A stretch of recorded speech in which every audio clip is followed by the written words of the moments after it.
Hello and welcome. Good evening, good morning, and good afternoon. You are listening to And Another Thing. We are Joella and Helen, and this is episode 47. It's like a tune. It is genuinely, as I was saying that, my brain was just like flitting off to somewhere else as if like I didn't. And then I thought, are you sure what you're saying is correct? We are Joella and Helen. This is episode 47. Yes. What a day, I have to say. So, honestly, we listeners, you fall have asleep. I know you have caught us on a day where Helen and I both have had little sleep. Mm-hmm. It wasn't last night or the night before. It was 2 nights ago. We were both out, had a late night. Yeah, Tuesday. Today is Thursday. Yeah, and so I'm on 4 hours of sleep. How many hours of sleep did you get? I honestly don't know. Okay, because it was broken, wasn't it? Yeah. And then we've both just done a 9-hour day.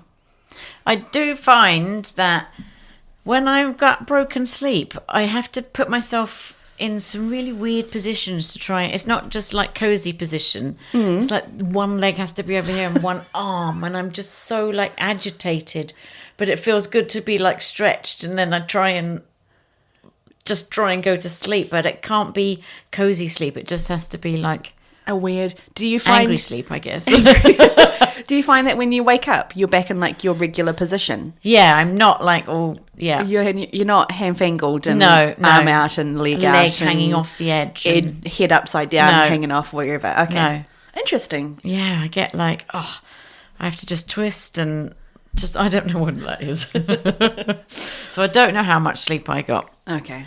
So previously in the past, when we have had an episode that we've started off with saying that we are tired, they've actually been quite entertaining episodes. Yes, they have. Because I think we get the giggles. Yes. And I think the sleep deprivation kind of just like settles in, especially after work and then the day that we had. So, which wasn't a terrible day, but it was a long ass day. I felt like it was just going and going. Yes. And well, it was going and going, but it went nowhere in terms of the time just waddled on by. It didn't race on by, didn't sprint on by. But it just I did dawdled. not stop. That's why I thought we were so busy. I didn't stop all day. Right. And it's like, why has it been like this? And then you look at the sales and you're like, oh, it doesn't feel like it should have been like this. Mm-hmm. But we had a lot of different moving parts in the sense that the day started out that I was opening, and usually when I open, I usually get to work around 5:30. Yeah. But I was like, I know what needs to be done. I'm going to get there for 6 or a little bit before 6, which is the actual time that we need to be there. That's right. And for some stupid reason, my sleep-deprived state decided to take the highway this morning instead of the back road that I usually take, and I got stuck in traffic. It took me an hour to get to work when it usually takes me 30 minutes. You know, it's lucky that I listened to your message before I got up. Yeah. Because normally a voice message, I'd be like, oh, I listened to that in the car. Yeah. I don't know why I listened. Well, I'm glad that you did. Yeah, something must have been telling me, if you're listening to this and you're awake, fancy coming in a bit earlier, I'm not going to get there until 6:30. And so both of us arrived. You arrived probably like 5 minutes before me, about the same time, and like just before 6:30, and we had to rush. We had half an hour to do what we usually do in an hour. No, we were both very quiet. Just get this done. Yeah. Yeah. And so when you're in that mind frame of just like head down, knuckle down, get your day sorted. And then by 8:30, both of us kind of looked up from putting our head down, and then we're like, oh, okay, everything's like, we're in good shape. Everything's done. We worked our butt off for the last 2 hours. And then all of a sudden we both hit a wall at 8:30 in the morning. I honestly felt so tired at 8:30. I was like, maybe I need to eat. Do I need to drink? Like, what's happening here? Anyway, and then you had a training, so you were chatting all day, which is exhausting. I'm surprised that I got through it the way that I did, because I genuinely thought that I was going to be making absolutely no sense and going to be an absolute shit show.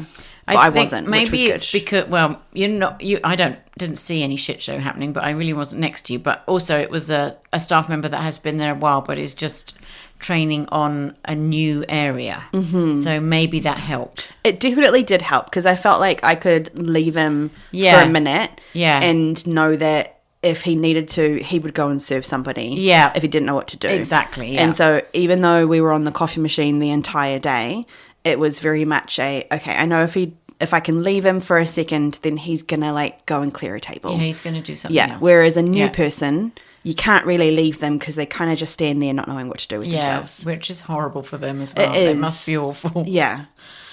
But yeah, so that was the day. I don't know why it felt like that, but we're trying to...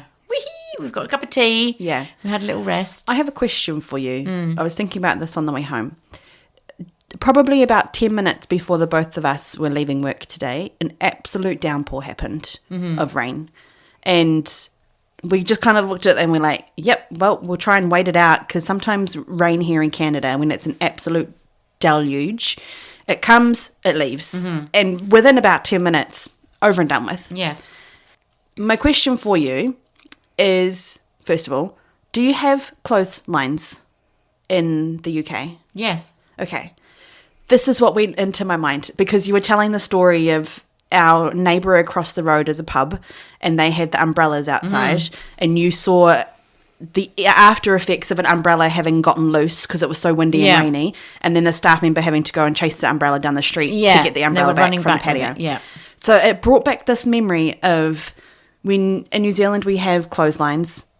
In Canada, not so much. It's very rare to see clotheslines. You just wash and dry with a washer and a dryer. We've discussed this before, and I can't remember the dates, but it used to be illegal. It used to be illegal, but then also weather-wise. Yeah. It's too humid to dry your clothes. Yeah. And then it's too cold to dry your clothes outside. It's just a few days where you can do it. Yeah.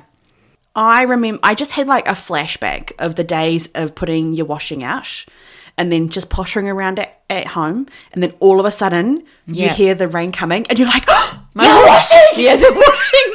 That's so true. And then you run outside and you're getting soaked and your washing is getting soaked, and then you're trying to take the pegs off. And in New Zealand, when the rain comes, it's not been and gone in 10 minutes. It's the rain's come, the rain's coming. Yeah. And sometimes it won't stop for a couple of days. And so you want to get that washing in, and you want to get it in fast enough so that you can actually just like hang it up on the clothes horse when you bring it inside, and it will just take a couple more hours to just dry. Yes, near a radiator.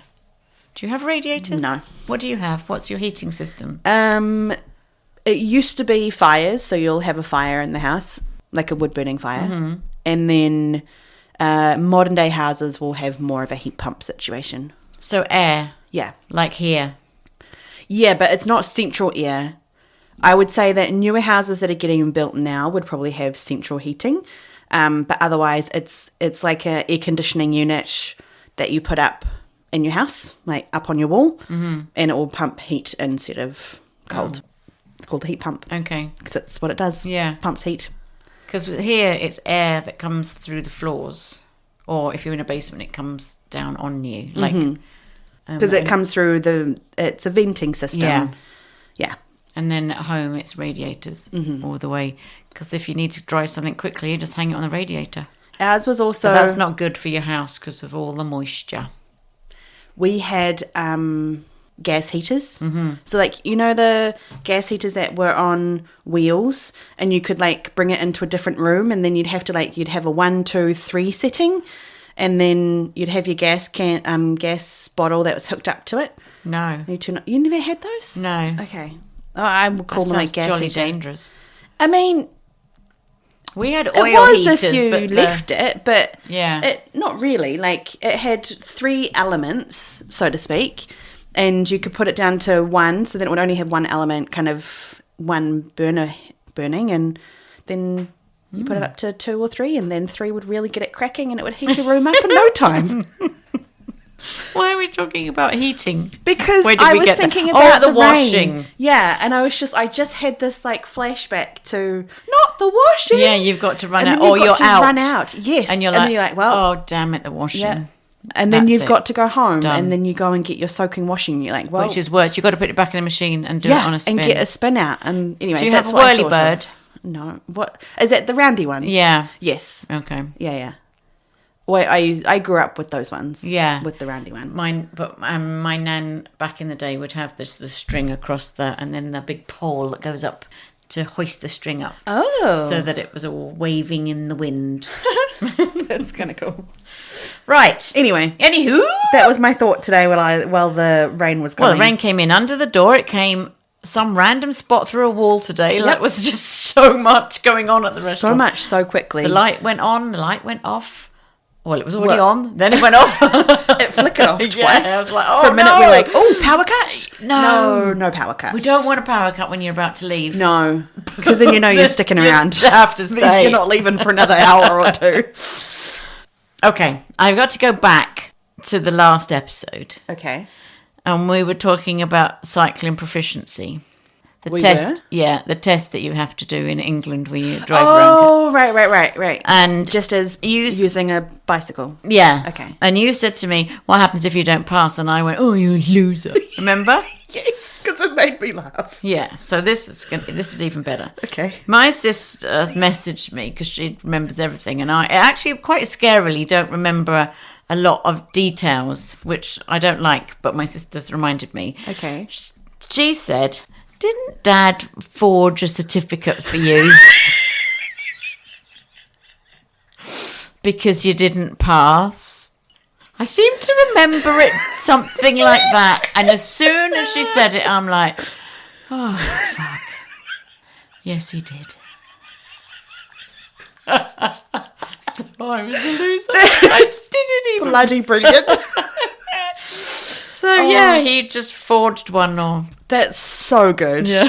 You know what? It doesn't surprise me. Yeah, so, didn't Dad do that? And I was like, oh, yes, he did. So I didn't pass my cycling competition, which was so easy to pass. Oh, boy. That's too Thanks, funny. Rachel. Yeah, thank you very much. Bless your sharp I know. memory. Yeah. It keeps us entertained. I know. No, that didn't happen. This is what actually happened. Yeah. Because I never remember. I was just going to say that we've had also a week with our air conditioning being off at work. Oh, yes, we have. Yeah. So last week, the week before, there was a heat wave in Europe. Mm-hmm. And then I was like, heat wave's coming to Canada. I bet you. Sure enough, heat wave comes to Canada. It's back in Europe now, so maybe we're get it we're again. ping-ponging back and forward. Yeah, and at that point of it feeling like 40 outside, the air conditioning, which doesn't cope very well even when it's hot. Even today it was 78 and it's working again. Mm-hmm.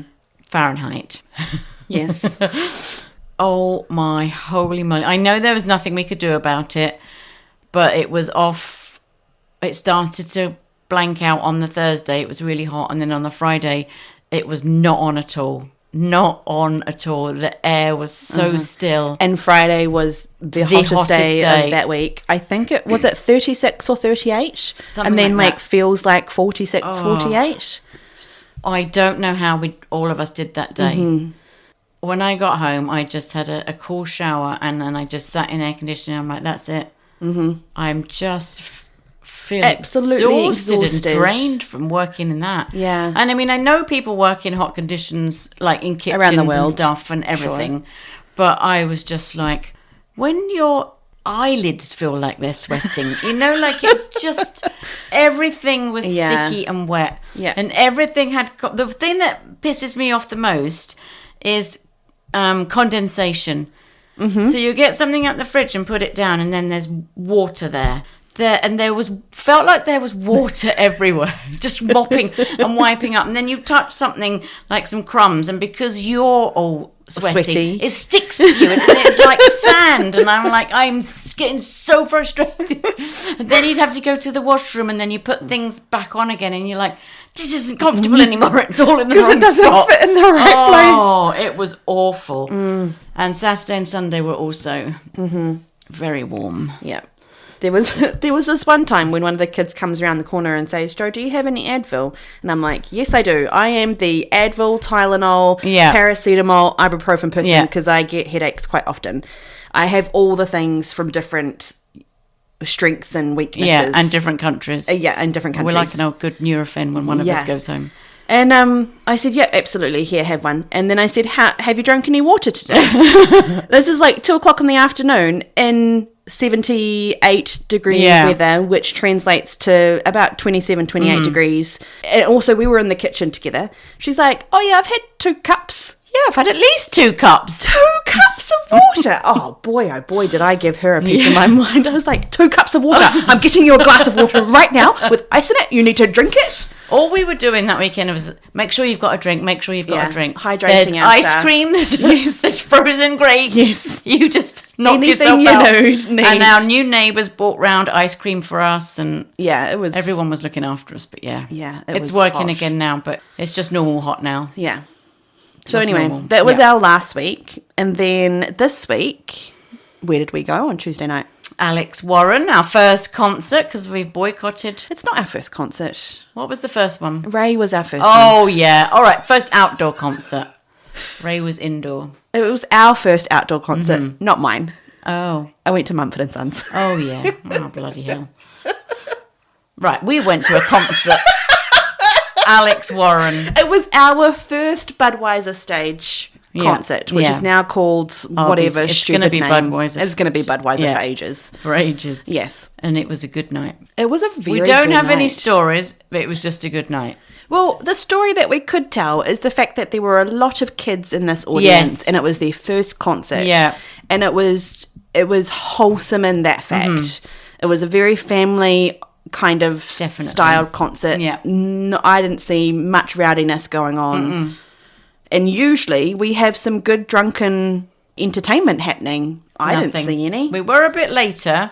We had to scout out for our seat, didn't we? We didn't take our chairs in because we were like, no, we're a bit late. We could just sit on the grass, which was fine. But you're right. So many kids, people dressed up. It was... It was a good night. Yeah. I was telling a friend of mine, I didn't know him very well. Still don't really know too much about what his music is. Listened to a couple of his songs, likes his songs. But as an artist, I really appreciated the evening because he's got such control over his musical instrument, which is his voice. It's like he controls his voice so well, and the depth of notes that he can go to, and then how he just transitions into different notes from that depth into something higher, and then switches the key quite effortlessly. Yeah. I was like, oh, this guy actually... He knows what he's doing. He knows what he's doing. And that, I appreciate that. Like, I'm not a musical person in a large sense. I know a teeny bit about music. I grew up in a musical family of sorts. But it's very much like I can appreciate that. And I was like, this dude, I enjoyed listening to him purely because of that. It was good. good. You are an artist and I enjoy watching your art. It was good, yeah. Yeah. And then it was easy to get out as well. It was very easy to get home, which was delightful. But I still got home at midnight after dropping you off. I walked down my stairs. I live in a basement apartment, which our listeners would probably know by now. In order to get into my basement apartment, you need to get through my upstairs neighbour's garage and come down the steps in the garage. So I don't have an outdoor access. So I come downstairs. I've got a keypad that I pump in my numbers, and then my door unlocks for me.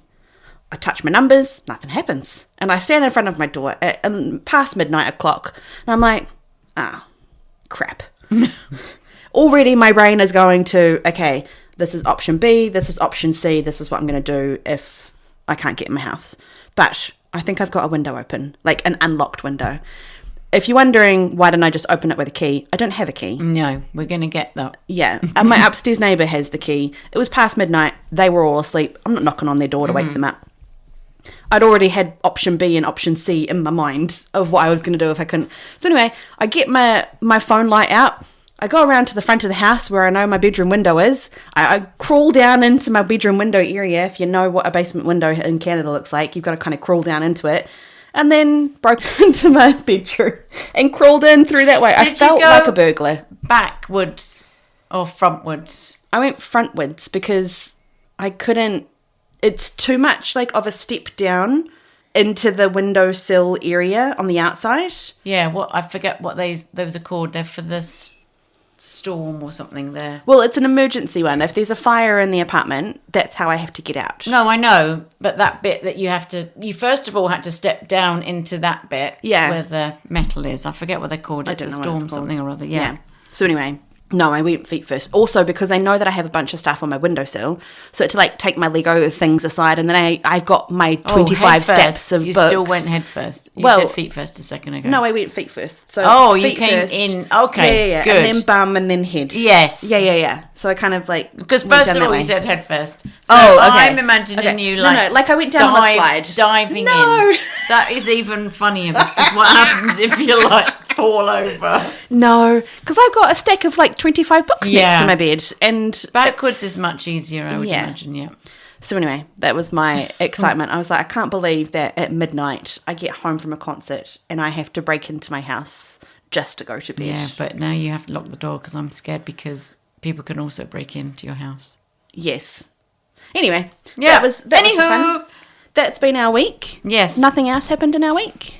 England won. Whoop, whoop. Yep. England. And they're playing again on Saturday. So on the next podcast, I'll let you know if they've won that one. If they've won or not. Yeah. When does the final of FIFA World Cup end? 16th of June. We've passed June. We're in July. Oh. July. The 16th of July. So when this episode airs, the FIFA World Cup is over and done with. Oh, England! Imagine if we've won. So, yeah, we won't know what's going to happen. But, I mean, whoever's listening to us that follows football, you'll be like, hey, past Joella and Helen, this is what happened. This is what happened. Yep. You didn't make it past the Saturday game, Helen. And I have no idea what's happening. No, it's been good. I've enjoyed it this time. And I think it's because it's been on at a time where I've been able to watch quite a few games. Mm-hmm. So sometimes when that's on at odd times, when you live... Well, it's always on odd times for somebody. Yeah. You can't watch it as much. Like if you're in England now, you're watching games. One of the games was like at 1 or 2 in the morning. Right. So that's a bit rough. Yeah, but it was full. The pubs were full. Yeah, I bet. That's because Brits like the drink.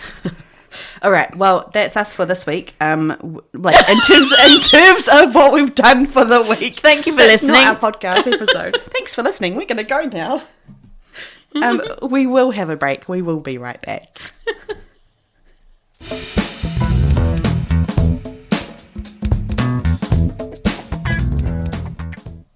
Okay, and we're back. All right, on this week's episode, we are talking about Michelin star restaurants. Mm-hmm.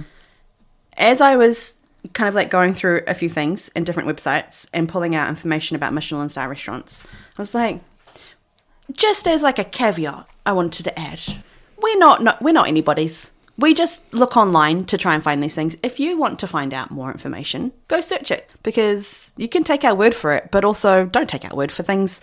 Just Google it yourself and find out more information. I just wanted to add that part in because I'm like, we are not professionals of any sort. No, but we've done the same thing. Yeah. Googled. Yeah. Google. So what I wanted to kind of share and talk about are 2 pointers. One is the history of how Michelin star restaurants came to be, and then a little bit of how they actually get their Michelin stars and what needs to be put into place. Okay. Sound good? Yep. Okay. So this particular story of how the Michelin star restaurants started is probably one of my favourite marketing stories of all time that I've heard recently. And if you guys don't know, in 1889, there were 2 brothers, Andre and Edouard. Michelin, that was their last name. They were from France, and they started up a tyre company. At the time, there was probably around 3,000 cars in total within the country of France itself. Now, 11 years later, in 1990, they were looking for a way to kind of boost the demand of cars, and also, in partnership with that, car tyres, to be able to boost their own business. So they created a guidebook for French motorists, providing information on hotels, restaurants, and other services along the routes that would encourage people to drive a little bit more and to use their cars more often, and then also wear their tyres out. Now, the First World War happened, and it kind of put a bumper in the pamphlet idea that they had. So in 1914, First World War happened, halted production of the guide, but then in 1920, things started to take a bit of a pivot. Now, you told me this part of the story, and then I looked a little bit more. So apparently, Andre Michelin showed up to one of his tyre shops, one of his workshops, and found a bunch of his guides being used to prop up a workshop. He was like, well, this isn't a good use of our product. So previously, the pamphlets were free, but this time they were like, well, it seems that based on the principle that man only truly respects what he pays for, they decided to put a price on it. It was now sold for 7 francs instead of being for free, which I find in and of itself a really fascinating marketing thought. The fact that we find value in something when you have to pay money for it. Yeah, you look after it more. Yeah, than which if it's free. On a humanistic level seems so backwards. Anyway. The Michelin brothers ramped up the guide's quality. They eliminated advertising. They added list of hotels in Paris and categorized the list of restaurants. They also recruited mystery diners to visit and review restaurants anonymously.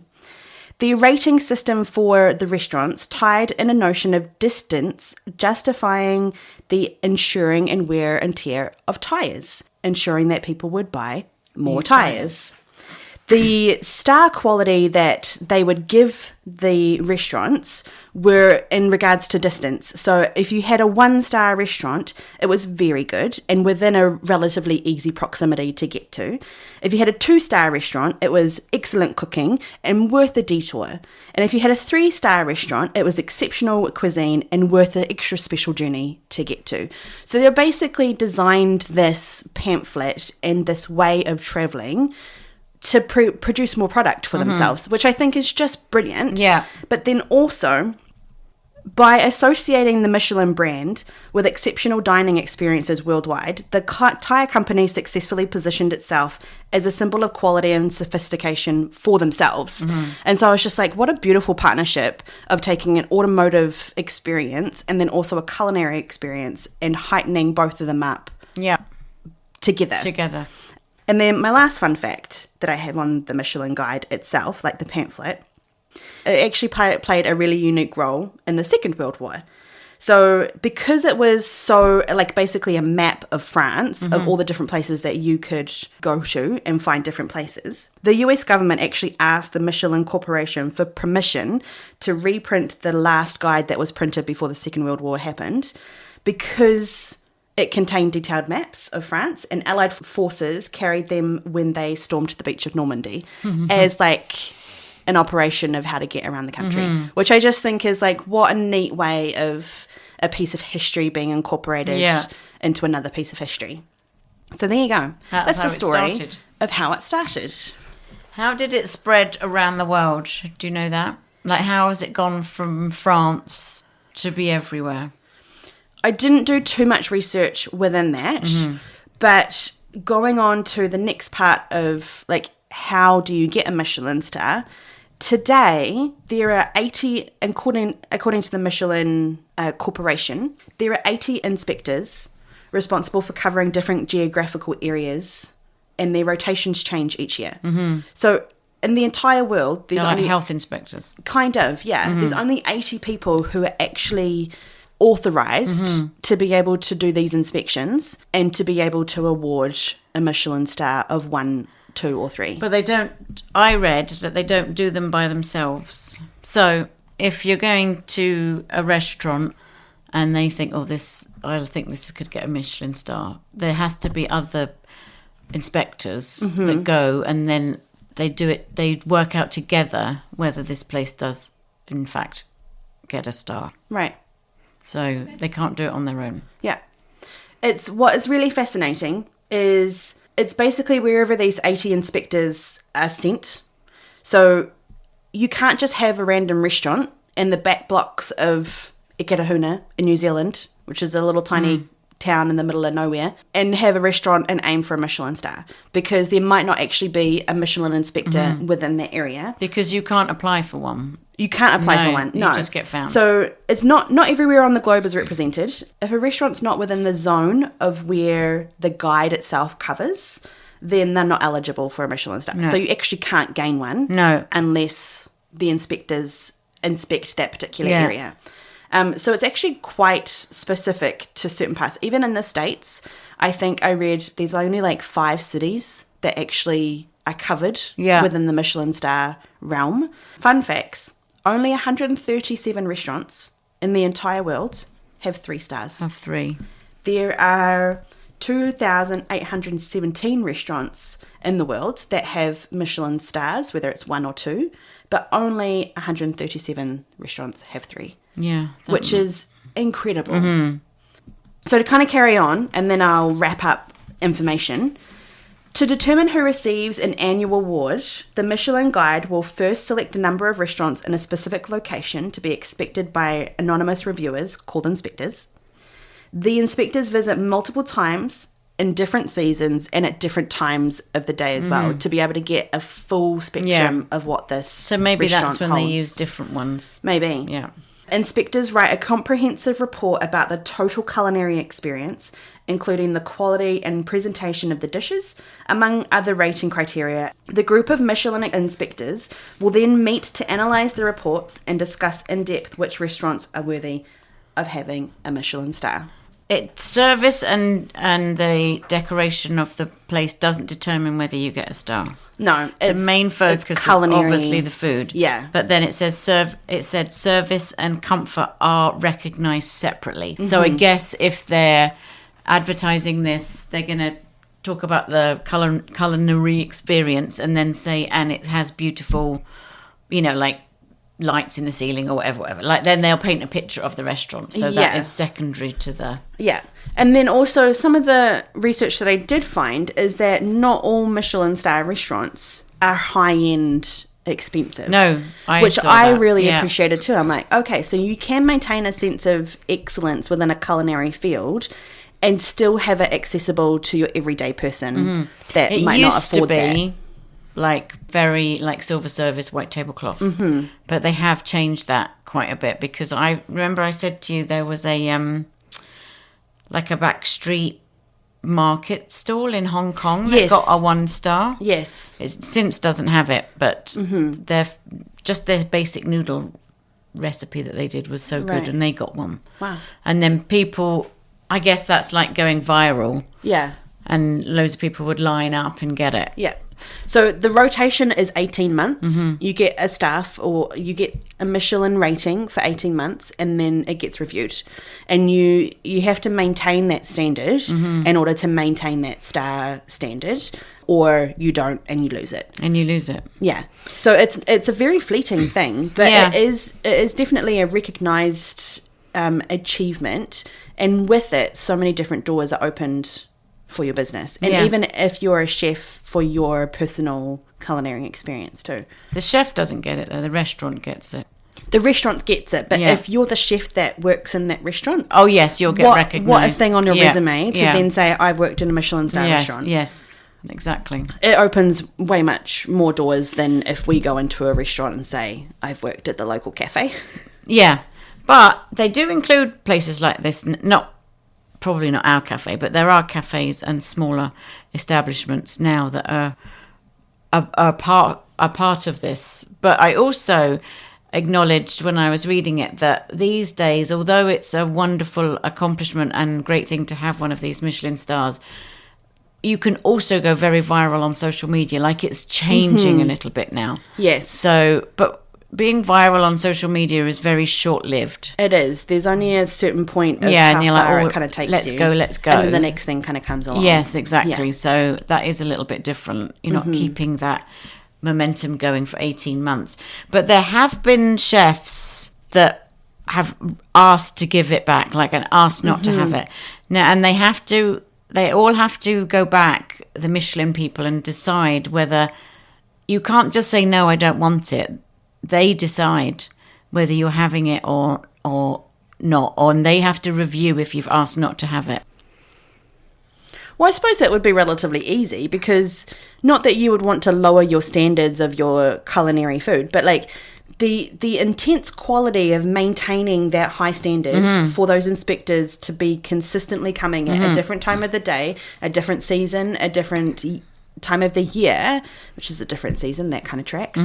But that's quite a hefty it's too much line to live at. And so even if you aren't consistent in that, surely that's enough for the Michelin star inspectors kind of saying, okay, well, they're not really cracking the code at staying consistent. They're not going to get a star. So one of them was Marco Pierre White. I read about that too. Yeah. He was the first British chef to earn 3 stars in his restaurant.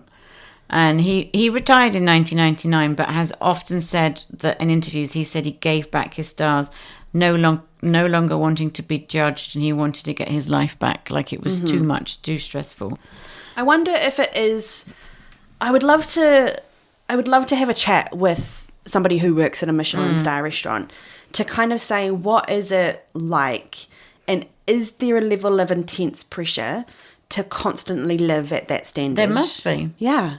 And clearly Pierre. Well, other people have said, Sebastian, it says spelt like bras, but you probably don't say it like bras. Brass?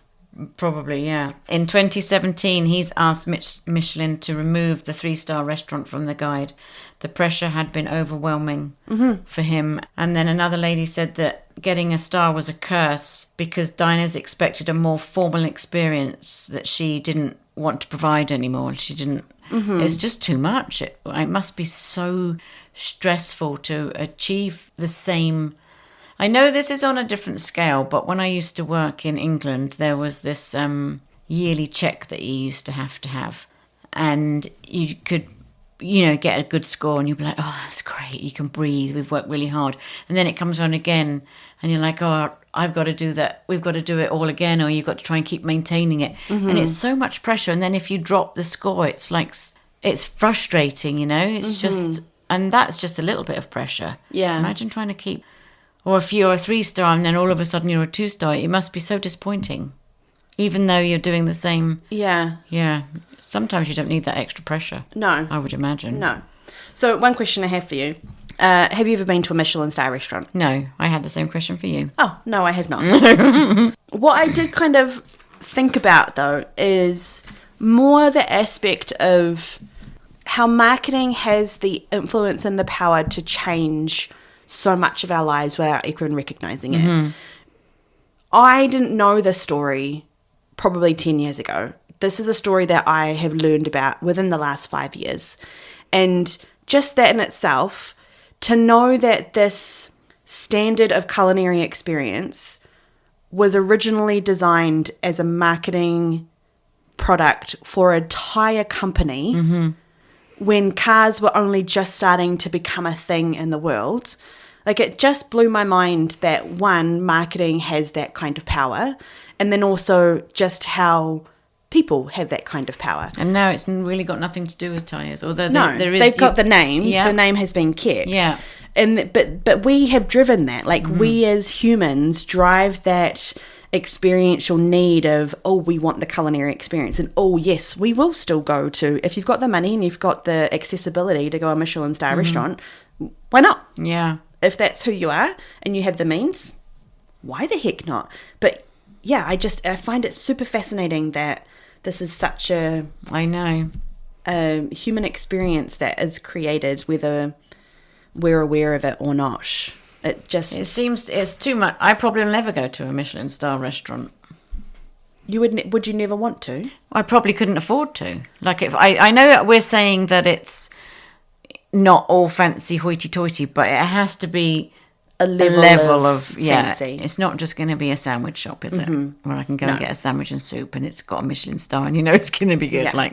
The thing that I actually worry about is I don't feel presentable for a Michelin star restaurant. So I went to New York City once with niece number 1. Yeah. And her and I went to New York City.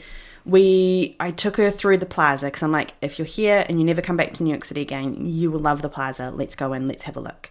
And then I was like, you know what? She's probably never going to come back here again. And she was about to get married, and I was like, your husband's probably never going to bring you to the plaza. So I'm going to do this. We're going to have tea at the plaza. I made an appointment. We were going to have high tea the next day or whenever it was. Because I didn't go to New York thinking that I was going to have high tea at the plaza. I had no clothes for high tea at the plaza. I did ask, what's the dress code? And they were like, presentable. Like, they were actually very relaxed about it, which I was very grateful for. But honestly, the best clothes that I could find in the 5 days that I had packed to go to New York City were not presentable. They were packed for doing 30,000 steps in each day, hiking around the city, seeing all the things and doing all the things. And I sat in the plaza and I just felt like such a country bumpkin because it was like the food was amazing. Like, it was beautiful. I don't even need to go to a Michelin star restaurant if I can have that and it's reachable. I mean, it's hefty, but still, I sat there and I was like, I don't feel like I'm a well-presented... I'm just like a country bumpkin from the back blocks of New Zealand.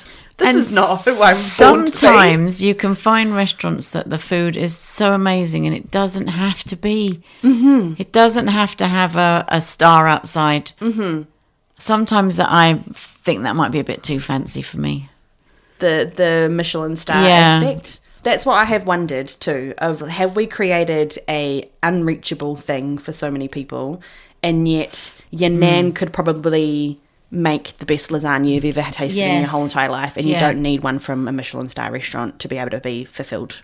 Yeah, that's what I think. Yeah. Do I need to go to one? I'm sure it's delicious and I'm sure it's an experience. Absolutely. But I could just How could it not? A nice Italian place and... In Italy. That's all I need. Yeah. Last night when I got home from work, I'd had an espresso shot in an iced coffee before I left, and I'm not sure whether that made me feel a bit queasy or I was just tired. So I had a little rest when I got in, which I don't normally do, and everyone was coming like, "You all right? You all right?" I'm like, "Yes, I'm just having 5 minutes." And then so the dinner was a little bit later than it should have been with me getting it ready because I was doing the dinner. Scott had offered to help, but I'm sure he offered to help because he wanted it to speed up. Because sometimes you've got to get Scott before he gets hangry. Right. And you never know what time that's going to be. Sometimes it could be 7 or half 7 if he's outside with the boys, or, you know. But sometimes it's when he kind of just gets home. Yeah, and he hasn't eaten properly. So I'm like, okay, I can feel that I need to get this done. I gave him the instructions to do the chicken, and he kind of gave me a bit of a blank look. I'm like, I'm do the chicken. Yeah. You can do the chopping. So I start doing the chicken, and I've got the Greek yogurt and the lemon juice and some olive oil because I'm making Greek chicken. And then so I'm mixing that together. And then he says, "You're not putting any seasoning on that?" I haven't finished. This is why we don't cook together. I'm like, yes, I am. I haven't finished yet. I am putting seasoning on this. But it was a very rushed Michelin star dinner last night, and some of my roasted vegetables were a little crunchy. But I tried to, unfortunate. I tried. But the chicken was lovely. Was it nice and seasoned? Yes, it was.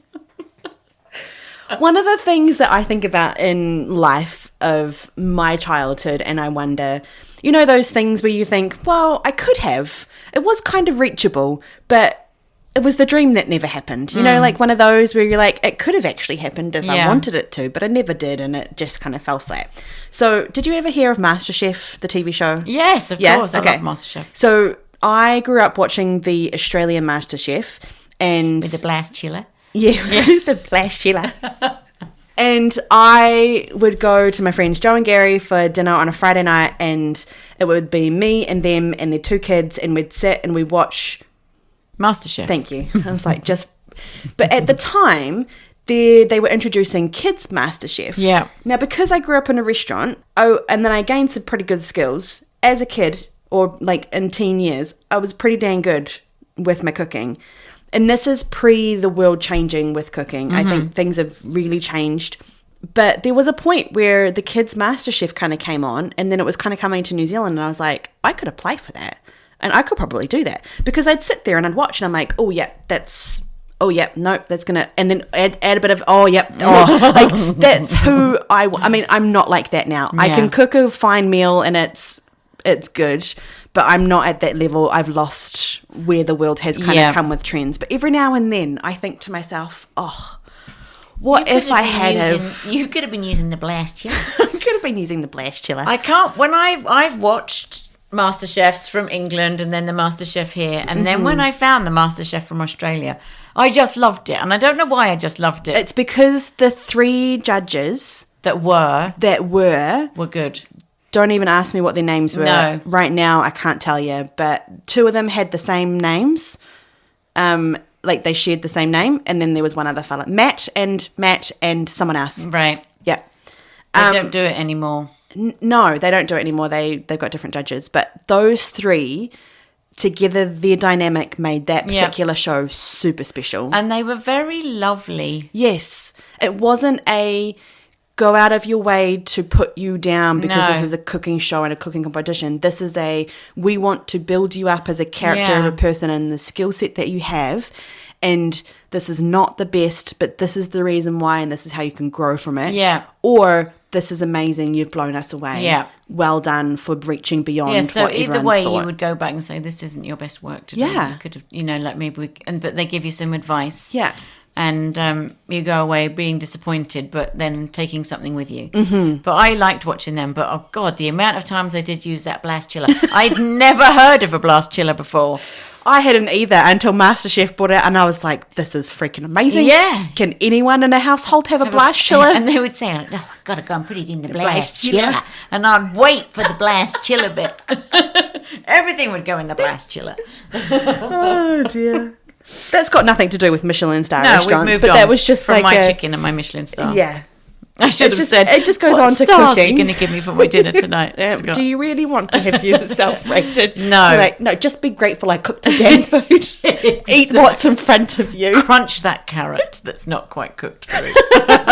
And eat those slightly charred vegetables. Eat the dinner that doesn't I tried to match. hurry it, like I microwaved the beets before I put them in the oven because I'm like, they're going to take forever. Like, quick, let's try and get this done. Silly me for having a little rest. Blew the whole thing. How dare you have a snooze in the afternoon? It What's wrong with you? It was on a dinner that required a bit of length of time there. Roasted veg. Like, how silly to do it on that. A pasta dish would have been like, bosh. Yeah. Done it. Anyway. Well, there you go. There's some history on Michelin star. Do you have anything else to add? No, to what I've not. said? No. Do you have any thoughts in regards to Michelin star restaurants and kind of how it came to be? I'm fascinated.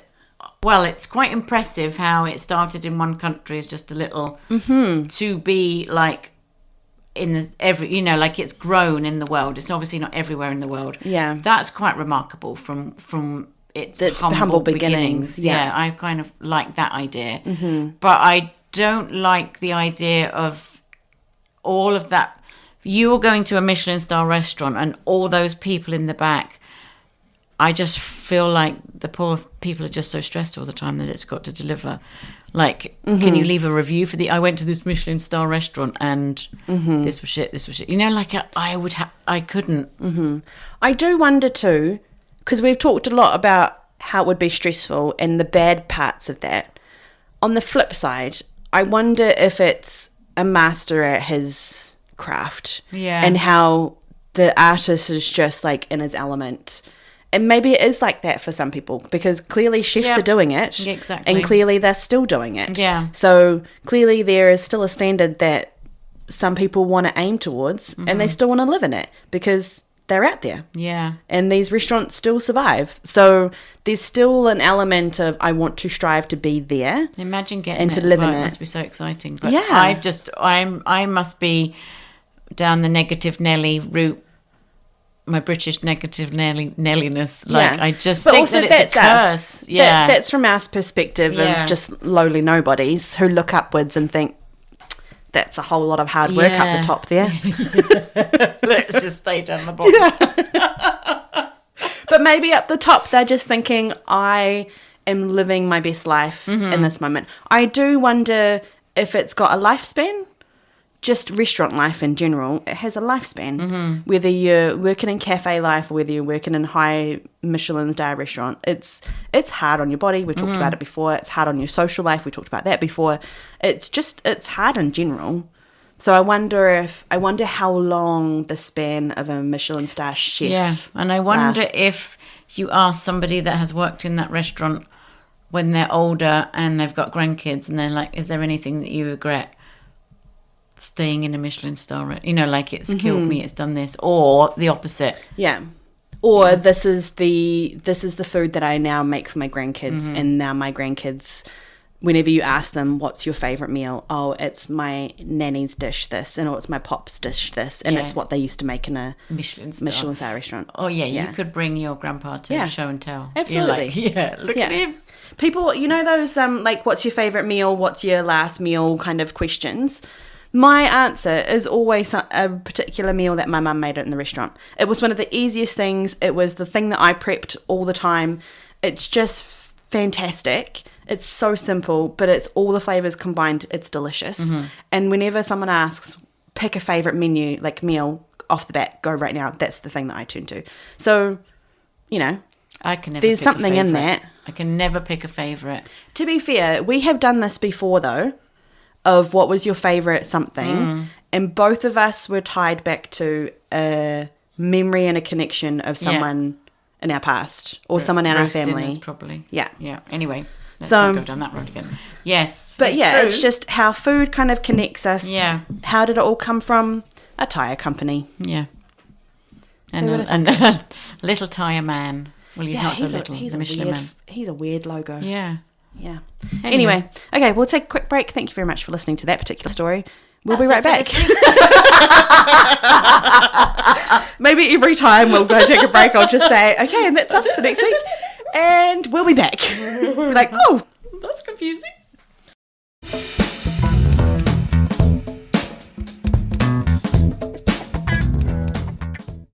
And we're back. All right. Who does that? Do we have a who? I don't does really. That? I have a couple of questions, so it could be a who does that, but it's not like a frustrating one. I don't have a who does that. I have a come on now. Okay. Do you want to go first with your come on now? Sure. Okay. So, like we said at the start of the episode, I was at the coffee machine all day today training one of our young guys to do coffee, and I'm showing him how to do iced drinks as well as hot drinks. It's making an iced latte, basically. Cup, ice, espresso, milk. Lid on top, boom, done.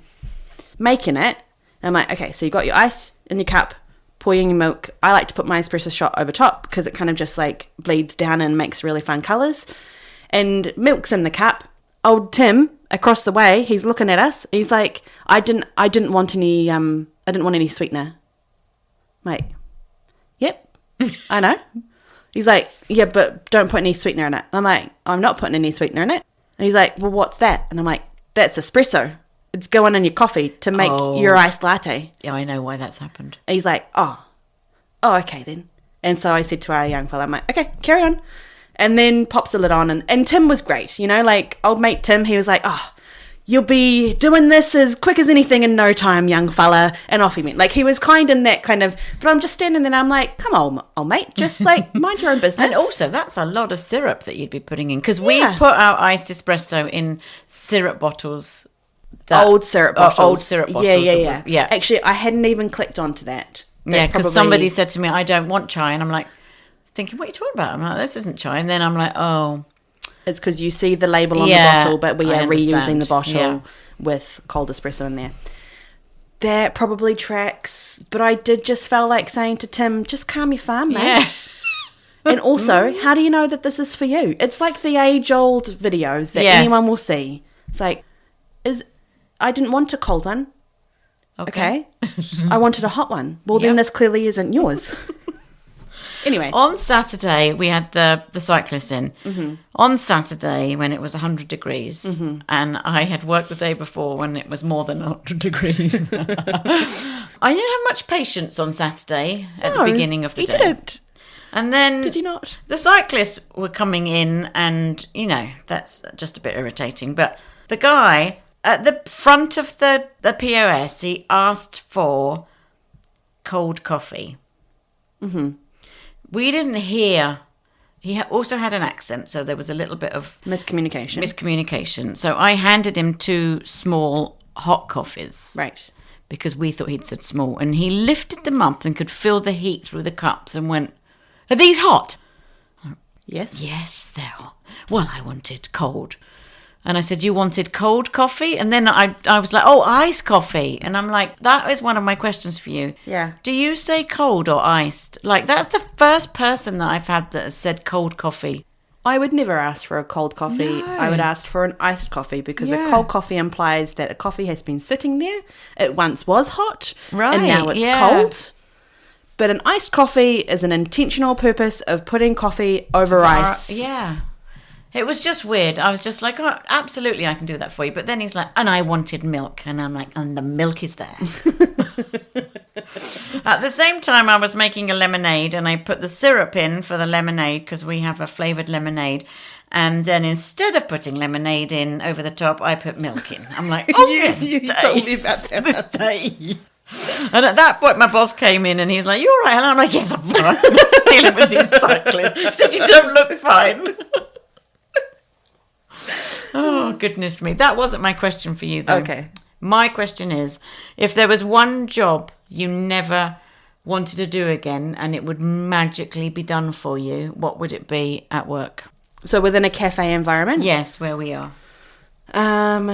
Do you have an answer to this? Yes, I do. Okay, why don't you go first? Because I need some time to think. So you've got your answer, go for it. Well, mine is cleaning the toilets. I feel like we've had this conversation before because I was like, it's cleaning toilets for you.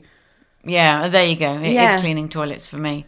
Because every time I go for a wee, I clean the toilets. I clean around the rim. I clean underneath.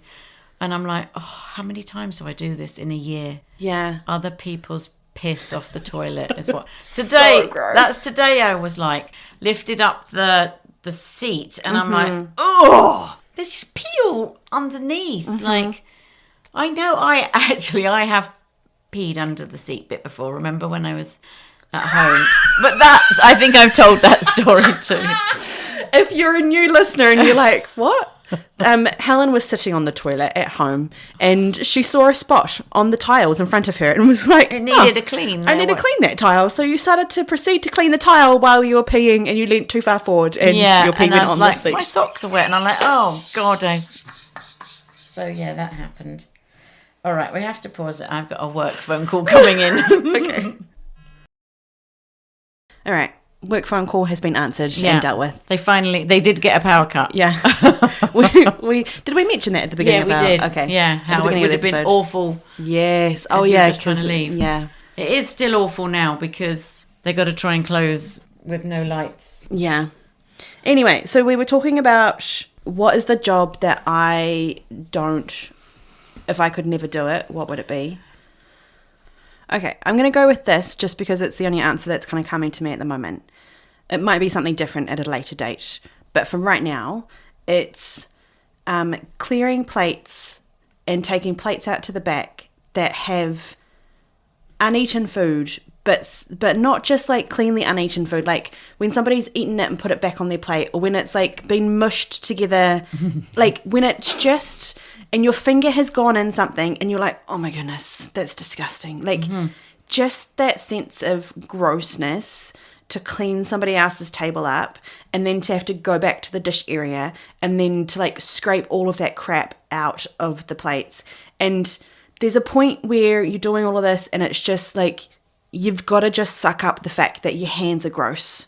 Yeah. And I've become very aware that I actually don't like my hands being sticky or food on them. Like when I'm in the kitchen, I rinse my hands so many times because I'm like, it feels yuck, and I'm then making something else, and I don't want the avocado that's from that sandwich to go onto this sandwich that doesn't even have avocado. Like it bugs me for that presentation level of the next person that's coming through. Also, I just don't like it.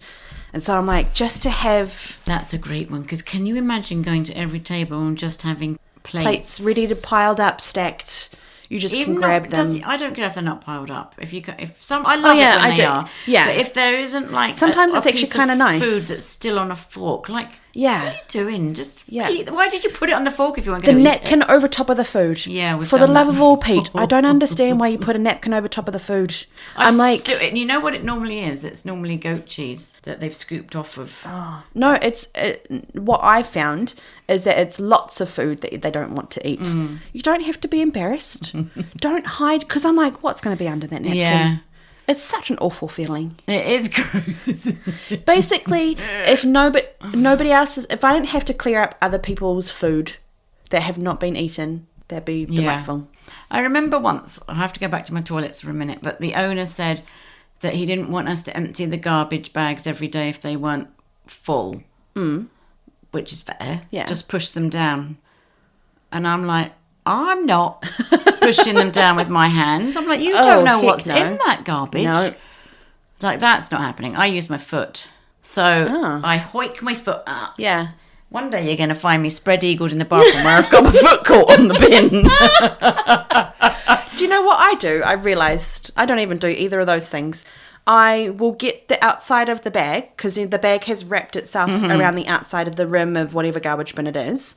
I take the bag off of the rim, I fold it over top of the and then you the push bin, it down. and then I push it down, and then I unfold it, and then I put it back. Oh, that's I pretty haven't clever. touched anything. But, I still wouldn't. You know, I think it goes back to my days of being in Manchester and working in a place where you could find needles in the toilet. I still don't like doing that. Yeah. Yeah. I have a big old scar. Can you see the scar on my 2 fingers? Yeah. Yeah, that's from a can. I put my fingers, I was about 18 months old, put my fingers in amongst the rubbish and got caught on the... Oh, that's one of my pet hates. I've got lots of pet hates, but that's one of them. Don't put that can in with the lid up. Yeah. Poke it in. Yep. Anyway. Yeah. We need to do a pet peeves thing later on. That's not today's episode. No. But yes, I think that's probably an answer to your question. If I could not have to do anything again, it would be clearing someone's foods. Scraping people's foods off. It's just gnarly. And sometimes when you leave a tissue on the table, we have to pick it up and it's like, oh, did you blow your nose? You know, what is... I don't even think about that. You can't. You just got to, and then wash your hands afterwards. Yeah, you can't. Yeah. So gross. Well, I mean, that's a delightful thing to know. Thank you, Liv, for listening to this week's episode. Enjoy your dinner. I hope it is of a 3-star quality this evening, and it's within your home, within your home's evaluation of what a 3-star restaurant is.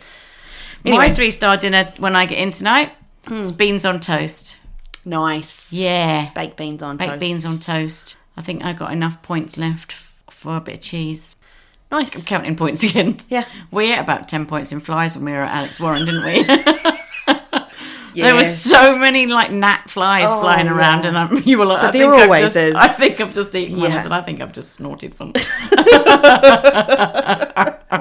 The downside to outdoor venues, but it was still great. It was great. All right. Well, thank you very much for listening to us yet another week. My niece, number one, said to me the other day, she's like, Auntie Jo, I listened to last week's episode. I was like, oh, yeah. She's like, yeah, I got a little bit bored.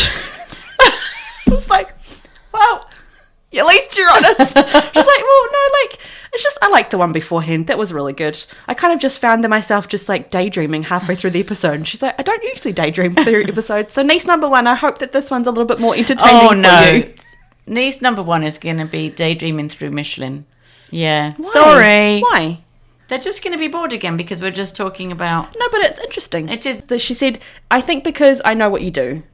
So, like, she's like, I already know it. So it wasn't new information. So hopefully this is new information for you. Yeah. Yes. Anyway, so thank you for listening. If you want to get in touch with us, you can do via email, No. What am I saying? I don't know. That's not info. That's pod. Yeah. P-O-D. And another thing at gmail.com. Oh my goodness. You can find us on socials, Instagram and TikTok, and Another Thing podcast. Give us a follow on whatever platform you listen to us. It helps kind of grow our arm into the World Wide Web of podcasting. It does. Yeah. That was weird. Yeah, that was. Don't know why I said that. I don't know either. Okay. Right, I've got to go. We've got more work stuff coming in. Have a great weekend. And have a good idea.